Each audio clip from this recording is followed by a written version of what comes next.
Oke, pernah nggak sih Anda merasa dunia ini lari kenceng banget, penuh kekacauan, dan kita kayaknya cuma bisa pasrah ikut arus? Setiap hari rasanya begitu ya. Iya kan? Rasanya setiap hari ada berita baru, tren baru, krisis baru, dan kita cuma bisa bereaksi. Nah, bagaimana kalau seandainya ada cara untuk melihat pola di tengah semua kebisingan itu? Sebuah cara untuk jadi lebih proaktif, bukan reaktif. Tepat. Hari ini kita akan melakukan pembahasan mendalam dari materi yang Anda berikan, khususnya dari buku Rethinking Strategy. Kita akan fokus pada satu bab yang sangat provokatif, bab 13, Making Sense of the Patterns in the Chaos, memahami pola di tengah kekacauan. Betul. Di sini kita mau coba bedah satu ide kunci. Gimana caranya mengubah semua berisik informasi di luar sana jadi sinyal yang berguna. Sehingga Anda tidak lagi reaktif tapi yaitu tadi, antisipatif. Betul, dan kerangka masalahnya sebenarnya sangat dekat dengan kita semua. Kita sering dikejutkan oleh peristiwa besar kan? Sering sekali. Entah itu krisis ekonomi, pergeseran politik, atau kemunculan teknologi yang tiba-tiba mengubah segalanya, rasanya semua itu datang tiba-tiba. Dari antah berantah gitu. Iya, tapi penulis buku ini berargumen sebaliknya. Ia bilang, petunjuknya itu seringkali sudah ada di depan mata kita, tersebar di mana-mana. Masalahnya, kita nggak punya kacamata yang tepat untuk melihatnya. Nah, pembahasan kita kali ini adalah tentang cara membangun kacamata itu. Oke, mari kita langsung masuk ke contoh nyata yang dibahas di buku ini, yang menurut saya sangat mengena. Pemilihan Presiden Amerika Serikat tahun 2016. Ya, contoh yang klasik. Saya ingat betul. Bagi banyak orang, bahkan para analis politik veteran, kemenangan Donald Trump dan popularitas Bernie Sanders yang meroket itu terasa seperti anomali besar. Sebuah kejutan total. Tapi menurut buku ini, itu sama sekali bukan kejutan. Gimana bisa? Nah, disinilah letak kekuatannya. Penulisnya bilang, itu bukan kejutan jika Anda sudah mempersiapkan kerangka berpikirnya. Jauh sebelum pemilu itu, ia dan timnya sudah mengembangkan beberapa skenario masa depan untuk kliennya. Skenario ya, bukan ramalan. Bukan ramalan, ini penting. Ini lebih seperti cerita-cerita tentang kemungkinan masa depan yang didasarkan pada tren-tren yang sedang berkembang. Dan ada dua tema besar yang terus muncul dalam riset mereka. Apa saja itu? Pertama, ada kekecewaan yang sangat dalam dan meluas terhadap apa yang disebut politik yang biasa-biasa saja, atau politics as usual. Oke, jadi orang sudah muak gitu ya. Muak. Rakyat merasa para politisi tradisional sudah tidak lagi mewakili mereka, cuma sibuk dengan agenda sendiri. Kedua, dan ini menarik, munculnya paradigma hiburan di atas segalanya, atau entertainment over everything. Maksudnya? Batas antara berita, politik, dan katakanlah reality show itu semakin kabur. Figur publik yang paling bisa menarik perhatian, yang paling menghibur, dialah yang paling didengar. Berarti kalau kita tarik kesimpulan kemunculan Trump dan Sanders itu sebenarnya cuma gejala, bukan penyakitnya itu sendiri. Tepat sekali. Skenario ini membantu kliennya untuk fokus pada penyakitnya, yaitu kekecewaan publik dan budaya hiburan, jauh sebelum gejalanya muncul secara eksplosif. Begitu ya? Persis. Jadi ketika Trump seorang bintang reality show dan Sanders seorang politisi anti kemapanan muncul, mereka bukan anomali. Mereka adalah perwujudan sempurna dari dua arus bawah yang kuat itu. Jadi bagi klien-klien itu, Bagi klien yang sudah berbulan-bulan mendiskusikan skenario kekecewaan publik atau politik sebagai hiburan, kemunculan mereka bukan lagi kebisingan yang aneh. Itu adalah sinyal, sinyal yang sangat jelas. sangat jelas dan keras, yang mengkonfirmasi bahwa dunia sedang bergerak ke salah satu jalur masa depan yang telah mereka bayangkan. Ini menarik karena membedakan antara kebisingan dan sinyal itu kan tantangan terbesarnya. Setiap hari kita dibombardir ribuan informasi. Benar. Dan disinilah skenario berperan sebagai filter. Ada kutipan bagus dari sejarawan Roberta Wohlstetter tentang serangan Pearl Harbor. Dia bilang, setelah kejadian, sebuah sinyal tentu selalu terlihat sangat jelas. Oh iya, retrospeksi selalu 2020. Selalu. Tetapi sebelum kejadian, dia melanjutkan, sinyal itu samar dan penuh dengan makna yang saling bertentangan. Jadi campur aduk ya informasinya. Betul. Sebelum Pearl Harbor, ada banyak sekali informasi intelijen, tapi bercampur dengan informasi salah dan kebisingan lainnya. Skenario membantu Anda menciptakan sebuah konteks, sebuah cerita, yang membuat sinyal yang relevan jadi menyala lebih terang di tengah kabut keraguan itu. Sebelum krisis terjadi, itu kuncinya. Itu kuncinya. Ini konsep yang kedengarannya agak fiksi ilmiah ya. Buku ini menyebutnya ingatan masa depan perusahaan atau corporate memory of the future. Rasanya seperti paradoks. Bagaimana kita bisa mengingat sesuatu yang belum terjadi? Kedengarannya memang begitu, tapi konsep ini berakar pada ilmu saraf. Psikolog otak David Ingvar menemukan bahwa otak kita terus-menerus membangun model atau rencana tentang masa depan. Kita semua punya ingatan tentang masa depan. Contohnya seperti apa? Ya, rencana liburan akhir pekan, target karir 5 tahun lagi. Nah, ingatan ini berfungsi sebagai filter persepsi kita.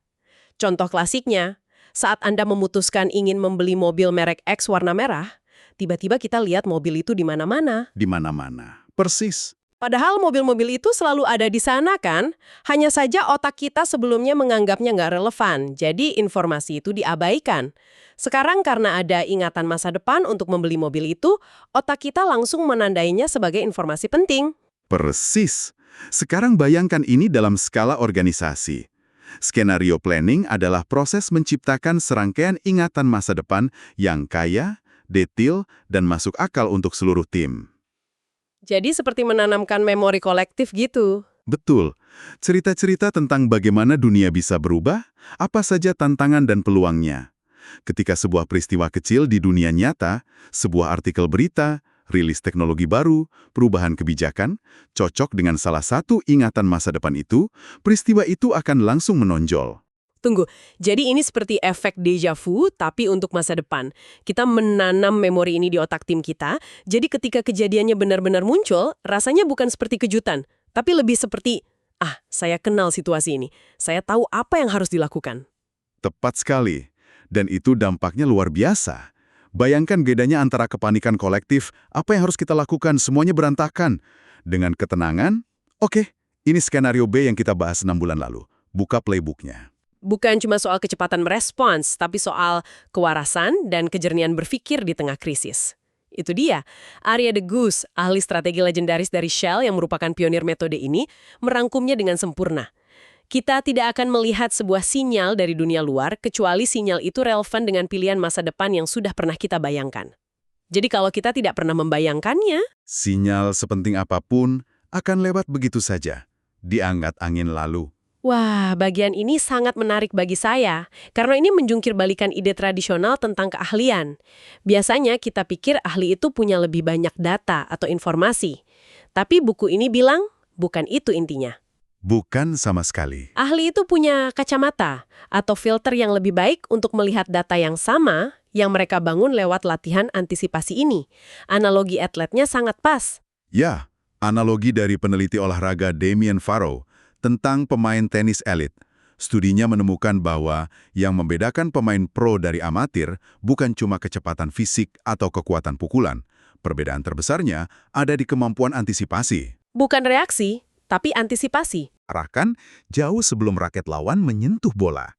Sementara pemain pemula seperti saya, fokusnya hanya pada bola. Saat bola sudah dipukul, barulah saya bereaksi. Dan tentu saja, pada saat itu seringkali sudah terlambat. Terlambat untuk mencapai posisi ideal. Ini mengingatkan saya waktu pertama kali belajar menyetir. Awalnya saya cuma fokus pada bemper mobil di depan saya. Tapi instruktur saya bilang, jangan lihat satu mobil di depan, lihat 3-4 mobil ke depan. Antisipasi kapan mereka akan mengerem. Konsepnya sama persis ya? Sama persis. Dan itulah perbedaan fundamental antara organisasi yang reaktif dan yang antisipatif. Organisasi reaktif menunggu bola dipukul, menunggu laporan kuartalan merah, menunggu kompetitor meluncurkan produk. Mereka cuma lihat bemper mobil di depannya. Betul. Sedangkan organisasi antisipatif yang terlatih dengan skenario, mereka belajar membaca bahasa tubuh pasar. Mereka nggak hanya membaca laporan industri. Mereka membaca artikel di jurnal sains yang tampaknya tidak berhubungan, melihat pola di tren TikTok, memperhatikan perdebatan kecil dalam draft peraturan pemerintah. Itulah gerakan bahu dan putaran pinggul yang mereka latih untuk dilihat. Oke, ini semua masuk akal secara teori. Konsep ingatan masa depan dan membaca bahasa tubuh pasar ini sangat kuat. Tapi saya coba membayangkan, kalau saya CEO sebuah perusahaan besar, gimana saya bisa yakin ini bukan sekedar latihan intelektual yang mahal dan menghabiskan waktu? Pertanyaan yang wajar, di mana karet bertemu dengan jalan? gitu ya? Iya, apa untungnya secara nyata ketika disrupsi benar-benar terjadi? Nah, penulis menyebut keuntungan nyata ini sebagai keunggulan skenario atau the scenario advantage. Ia menjelaskannya dengan model 4 tahap kompetensi. Begini cara kerjanya. Ketika terjadi guncangan besar di pasar, mayoritas perusahaan yang tidak siap akan terlempar ke tahap yang disebut ketidakmampuan yang disadari. Conscious incompetence. Apa artinya itu? Ini seperti Anda tiba-tiba didorong masuk ke kokpit pesawat yang sedang menukik. Anda sadar betul Anda dalam masalah besar. Dan Anda sadar betul nggak tahu harus berbuat apa. Persis. Anda lihat ratusan tombol dan tuas, Anda tahu itu semua penting, tapi Anda tidak tahu mana yang harus ditarik lebih dulu. Hasilnya, kepanikan total, keputusan serampangan, dan pemborosan sumber daya yang berharga. Sementara organisasi yang sudah punya ingatan masa depan, mereka bisa melewati fase panik itu. Mereka mungkin juga terkejut. Tapi karena mereka sudah pernah duduk di simulator lewat latihan skenario, mereka bisa langsung melompat ke tahap berikutnya. Kemampuan yang disadari. Conscious competence. Iya, mereka mungkin bukan pilot ahli, tapi mereka tahu tuas mana yang harus dicari pertama kali. Mereka sudah memikirkan implikasinya, sudah memperdebatkan kemungkinan responsnya. Keunggulan waktu dan kejernihan berpikir beberapa minggu atau bulan di awal krisis itu bisa menentukan hidup matinya perusahaan. Dan itu bisa memberikan keuntungan kompetitif yang bertahan bertahun-tahun ya. Tentu saja. Tapi bukankah ada bahayanya juga kalau kita terlalu fokus sama skenario A, B, dan C yang sudah kita siapkan? Jangan-jangan kita malah jadi buta sama skenario D yang sama sekali tidak terduga. Itu risiko yang valid dan merupakan kritik yang sering dilontarkan. Tapi disinilah pentingnya memahami tujuan skenario.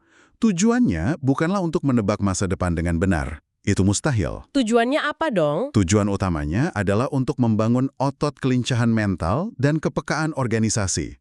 Proses mendiskusikan berbagai masa depan yang radikal itulah yang membuat sebuah tim lebih terbuka, lebih waspada, dan tidak terlalu terikat pada satu asumsi tentang masa depan. Jadi lebih fleksibel secara Yes. mental. Betul. Ada anekdot menarik dari Shell.